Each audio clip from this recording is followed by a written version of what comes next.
Hey guys, and in this video, I'll show you how to disable Talkback feature on your Samsung Galaxy Watch 7. Let's get started. So, if this function is enabled, then when you will touch any part of the screen, you will hear a talking from your watch.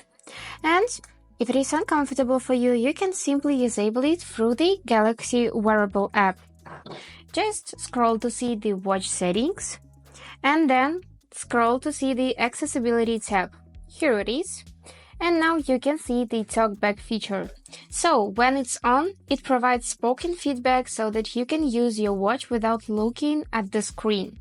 This feature is intended for people who have difficulty seeing the screen.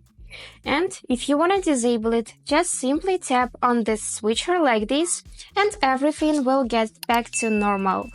And that's it. Hope this video was useful for you. And thank you so much for watching.